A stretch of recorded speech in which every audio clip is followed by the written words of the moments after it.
confesse, les paroles du Christ à propos du pain et du vin ont été pour moi longtemps mystérieuses.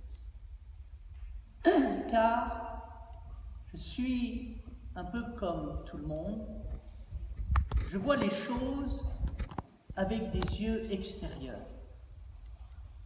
Quand on voit les choses avec les yeux extérieurs, toute la profondeur de l'enseignement du Christ nous est étrangère. Nous passons à côté d'elle. Ce caractère étranger à la profondeur du Christ, il est manifeste chez ceux et celles qui l'écoutent, et quand il dit « Celui qui mangera ma chair et boira mon sang aura la vie éternelle », sont scandalisés par ce qu'ils disent. Dans certaines tribus, on mange la chair et le sang de l'homme. Pourquoi? En général, ça se fait à l'occasion des funérailles. On mange le corps de l'ancêtre pour s'approprier la force. Et donc, on se dit que si on mange des ancêtres et de ceux qui viennent du passé, on va se régénérer pour l'avenir. Il faut bien voir que manger la chair et le sang des ancêtres, c'est ce que tout le monde fait. Lorsque quelqu'un meurt, on se dispute son héritage.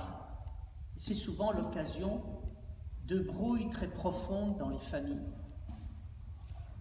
On dévore ses richesses et on pense que, quelque part, c'est en prenant les richesses des morts que les vivants vivent. On vit un curieux paradoxe qui consiste à croire qu'on est vivant quand on se nourrit de morts. Lorsque le Christ dit « Celui qui prendra ma chair et boira mon sang aura la vie éternelle », je vous dis cela parce que je viens du Père, je viens du ciel. Ceux qui l'écoutent murmurent et disent « Mais il dit qu'il vient du ciel, mais il est le fils de Joseph. Comment peut-il dire qu'il vient du ciel ?» Dans l'entretien que le Christ a avec Nicodème, le Christ dit « Celui qui ne sera pas né de l'Esprit ne pourra pas rentrer dans le royaume des cieux.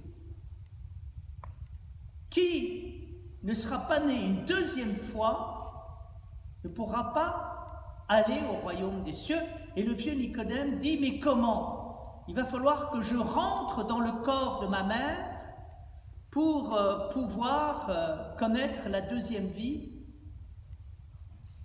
Le Christ, en permanence, a affaire à des hommes, des femmes qui l'écoutent et qui ne comprennent rien à ce qu'il dit. Pourquoi? Parce qu'il nous parle de notre véritable vie, de notre véritable corps, de notre véritable identité. Nous sommes à cheval entre le visible et l'invisible.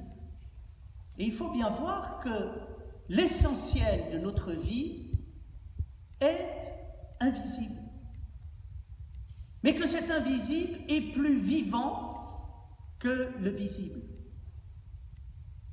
Cet après-midi, en parlant de l'Église, du corps, Je parlais de l'expérience suivante, qui est l'expérience de la sensibilité profonde.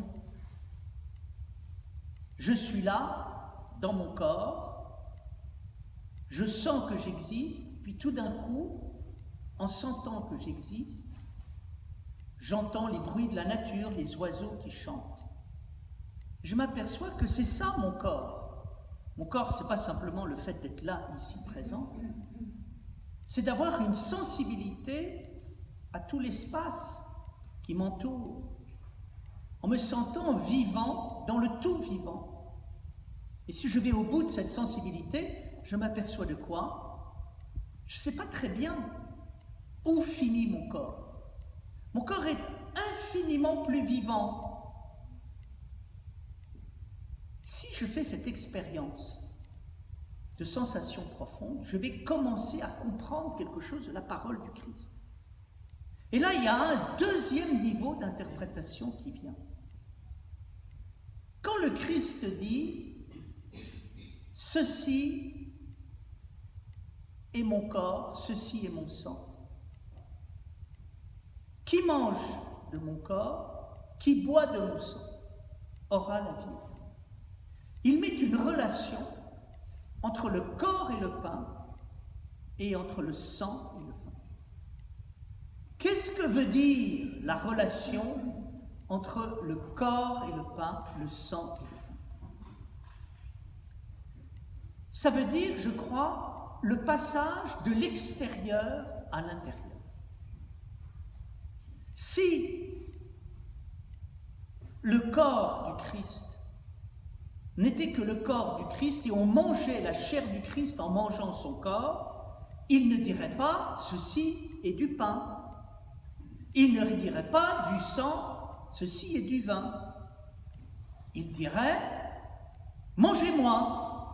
Or, il ne dit pas « mangez-moi », il ne dit pas « buvez mon sang », il dit « mangez ce pain qui est mon corps, mangez ce vin, buvez ce vin qui est mon sang ». C'est-à-dire que si le pain c'est du corps, le corps c'est du pain. Le corps est au-delà du corps. C'est ça que veut dire le corps et du pain.